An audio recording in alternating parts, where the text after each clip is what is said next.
bu ñu ñëg Barthélemy dañu ne woon traître la parce que dafa jaar ci Amadou dem ci Macky président bi nekk na jaar na ci Amadou dem ci Macky Macky Sall bëri na ñu demoon fële ñi ngi wax protocole Cap Manuel nekkate loolu yëpp am na fi du dëgg teeru baay soogi protocole bi am na fi am na ñoo xam ne cere bi ñuy wax ne lekk nañ ko Mermoz am na fi kon kay du woon Barthélemy rek te moom bi muy dem yàlla xam na ne boppam taxu ko woon dem dafa demoon pour gis ne situation bi metti na si Ousmane Sonko metti si Khalifa Sall mu dem pour waxtaan kon daal vraiment kilifa diine yi nañ leen bàyyi xel ndax ñoom tam dañuy toog seeni ëtt di ñu xool. tout à fait si occasion yu mel nii la ñu mën a am exactement c'est ça te bu ñu waxee. mu pouvoir comme opposition. ku si nekk war nga si mën a jël li nga moom. vraiment jàngate ko jëfee ko. très bien mu loolu sax tax nag Pape ma ñu poser le débat et c'est très intéressant ni nga ko andee alors Samba Ndong yow it njàngat li ci évidemment message ñu war a décrypter venant des foyers religieux par rapport ak gàmmu gi surtout jëm ci autorités yi nga xam ne ñoo ñu jiite et la classe politique de manière générale. alhamdulilah. Gàmmu bi lu ma ciy jàngat y a deux choses comme benn philosophe nu mu ko bindee woon ne dans la vie il y a deux choses le pouvoir temporel le pouvoir spirituel et que gàmmu bi ku ñuy guddi gi nga xam ne moom la ñuy tax ñu koy célébrer mu nekk nga xam mooy gën ci mbindeef muy rasulillah sallallahu alayhi wasallam nga xam ne lépp loo xamante moo façonné monde bi ci lu baax ci lu royukaay ci moom lañ ko war a jëlee ci moom lañ ko war a xoolee ci moom lañ ko war a jëfee muy justice muy équité muy science lépp lu mënti doon rek ci àdduna ci alxuraan bi soo demee ci biir da nga ko fay fekk. boo tax na tey le message des religieux ça transcende les clivages politiques et que lépp luñ ci war a jàng mooy ne tey ñi doon saaga kilifa diine yi ñooñu ñooy roode tey dans les coulisses pour mën a gis kilifa diine yooyu noonu on se rappelle tous. lorsque Cheikh Mayib Niass nga xam ne guide spirituel la nekk à Tivaouane ni wax ne maa ngi def sama sortie waa xam naa dañ ma saaga ñan ñoo nekkoon ces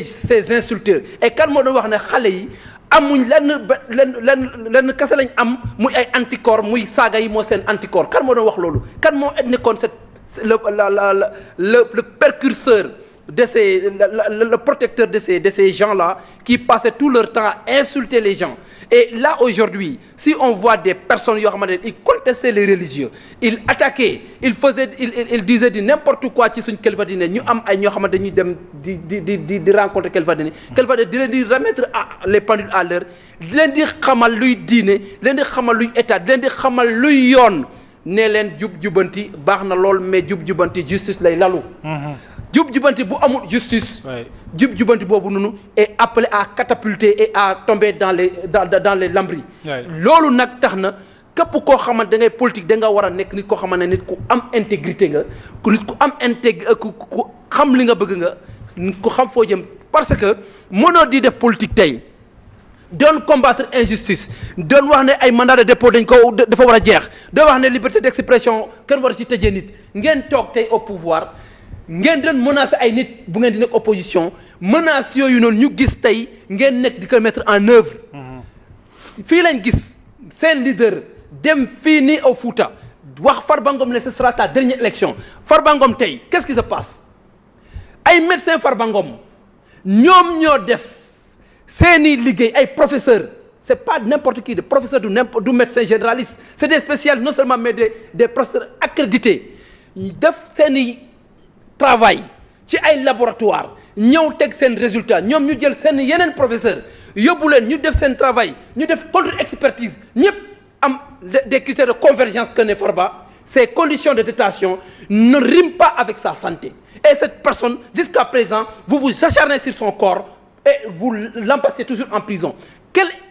en réalité ce que je me demande mooy ne qu'est-ce qu'ils veulent à Farba lan lañ bëggal Farba yow yaa ngi nit ki ne dafa feebar nga dem ci mu indi ay médecin yi ne kii dafa feebaram bi àndut ak hôpital ak kaso bu mu nekk ngeen ne gëmu leen loolu amaan na ngeen uti seen médecin accrédité seen professeur ngeen indi ko ñu def seen expertise ne la kii na génn yaa xayti mu lana très bien lan moo war mais nañ ko génnee muy Farba Ngom muy Lat Diop on parle pas de l'état de la santé mais en réalité le pôle judiciaire j'aurais bien aimé que ñu def une refonte def introduire loi boo xamante ne lépp juge bu suñ jugee benn détenu politique nga xam ne pôle judiciaire moo yor dossier bi ñu jugé la juge ne na nga am liberté provisoire wala nañ la libérer définitivement normalement benn juge benn commandant magistrat bu ne pôle judiciaire waru am pouvoir war a mun a casser la décision de ces juges en réalité man j'aurais bien aimé que cette loi existe parce que en réalité man comprendre ma le cas de Lat Diop nañ ko bàyyi liberté man nañ ko may liberté provisoire jusqu'à présent ba léegi même chose. En réalité ça c'est lié à une loi liberticide boo xam ne tous les hommes politiques l'ont dénoncé loi ban la mooy loi bi ay en matière d'enrichissement illicite de blanchiment d'argent appel à l'insurrection il y a certaines infractions yoo xam ne boo ko defee la main du juge est liée avec la décision du procureur. C'est ça. Et ça ñoom dañu waroon ñëw tey réforme mais tey moom la ñuy utiliser pour moom lay wax. alors pour ceux qui sont en prison dinañ leen jagleel mooy li ma wax pàcc bu am solo ci te mooy nar a doon suñu deuxième thématique maintenant ñu revenir rek sur la lecture qu'on peut. ok suñ ci jógee nag luñ ci war a jàng. mooy ne le Sénégal. nous devons vivre en symbiose. Très bien. Et que le Sénégal c'est pas Ousmane Sonko. ce n'est ni Diomaye. il ne sera jamais au plus grand jamais Pastef. C'est ça. nañ xam ne Sénégal ba Sénégal nekkee Sénégal depuis avant indépendance ba fu ñu toll nii